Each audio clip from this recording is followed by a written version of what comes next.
Saturday, Sunday, Monday, I'm going to be uploading a new video both on my main channel and on my Patreon. So, main channel, you have a total of 4 videos. Patreon will be 4 plus because I'm going to do some special ones just for those who pledge more than $1. But if you just want an extra 4 videos, you'll have access to them for just $1 pledge. So all that will be linked below. This is going to be episode 2 of my serial killer stories series. I got a very positive response to the Ted Bundy one, and I really enjoy doing these videos, like, just to give you a little bit of background on, like, these people and almost kind of humanize them so that we can see what makes people turn, and is it in their nature? I think the saying is nature versus nurture, so is it in their nature, or were they made to do this, or something in their upbringing led them to this? So as you can tell by the title, this is going to be the story of Jeffrey Dahmer. And Jeffrey Dahmer is very much like Ted Bundy in the sense that he's a likable guy. And I know that that sounds weird, but like, when you hear about him, he's just like a likable guy. Like Ted Bundy was a ladies' man, and Jeffrey Dahmer is,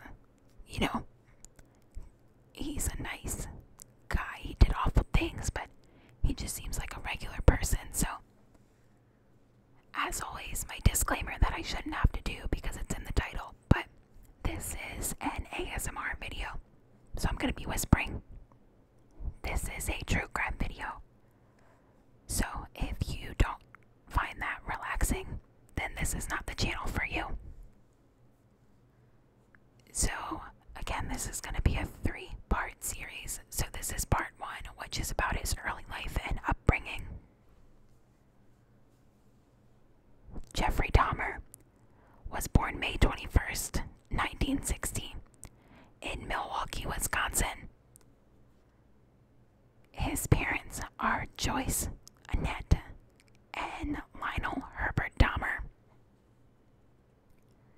His mother was a teletype machine instructor, and his father was a student at Marquette University, trying to get a degree in chemistry. Now, claims have been made that Jeffrey didn't get the attention that he needed as a child. His mother refused to breastfeed. That's one of the things that they claim, and I'm not saying that I agree with that. We're not going to get into the whole breast is best versus fed is best thing here, but that's just one of the things that people mention when they talk about Jeffrey Dahmer, was that his mother didn't breastfeed him. And she was known to be tense, greedy for attention, and argumentative. When Jeffrey entered the 1st grade, his mom was very sick and stayed home in bed often, and his father wasn't home much because of school. And when he was home, he had to take care of Joyce. It's believed that Joyce's illness was anxiety-induced because she wanted to please her husband so badly. Joyce once attempted suicide by overdosing on tranquilizer pills, and then later ended up becoming addicted to them. As a young child, Jeffrey was described as energetic and happy. Before his 4th birthday, he had to get a double hernia surgery, which did kind of calm him down a bit. When Jeffrey was asked to describe his own childhood, he said that his parents were constantly arguing with each other. A teacher said that he was quiet and timid, and she suspected that he was being neglected, or at least felt that way. Regardless of all these things, he did have a small group of friends. Jeffrey loved animals and was very interested in them.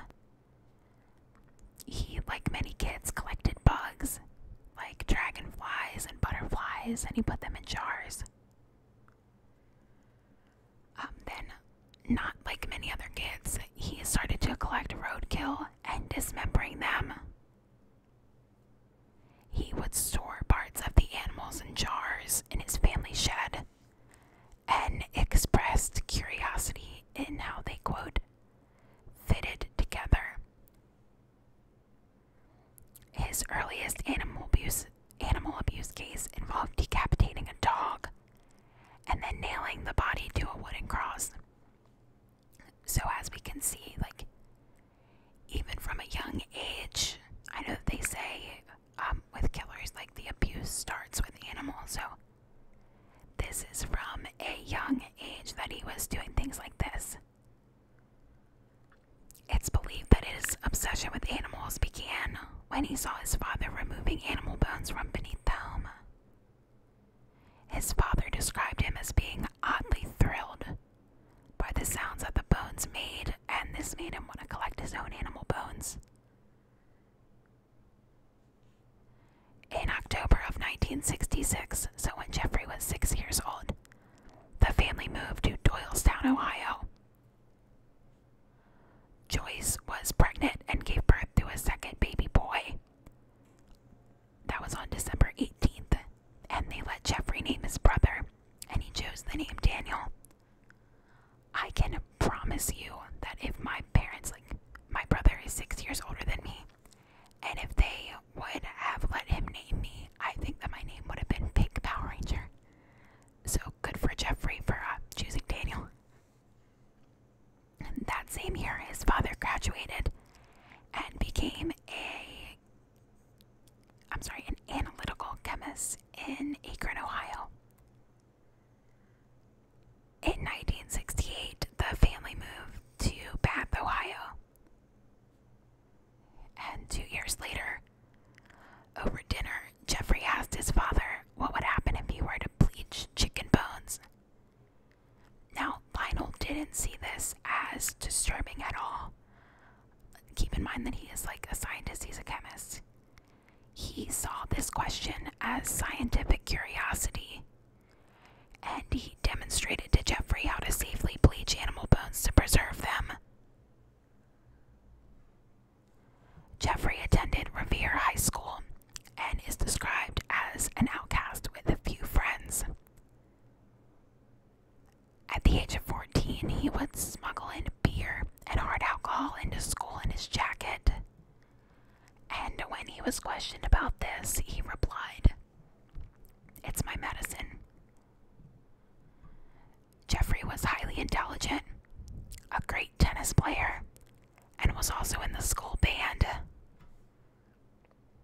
Now in high school, Jeffrey realized that he was gay. And he never shared this with his parents, but he admitted to sexual fantasies involving a submissive male partner. These fantasies also moved towards the idea of dissection. When he was 16, he described having a rape fantasy of knocking a particular jogger unconscious and then abusing his unconscious body. He did actually attempt this plan. He hid in the bushes with a baseball bat, but fortunately the jogger didn't pass by that day.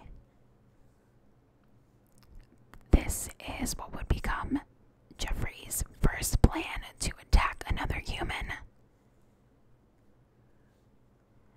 Jeffrey's grades started to decline due to his alcohol abuse, and his parents hired a private tutor, which wasn't much help because he was still abusing alcohol. His parents also weren't doing very well within their marriage, and they tried to attend counseling, but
guys enjoyed this video, and I hope that you guys are enjoying Memorial Day Mystery Weekend. I hope that everybody is having a safe weekend. Like I said before, the link for my Patreon will be down below. And if you guys have any suggestions of any videos that you want to hear, or any serial killers that you want me to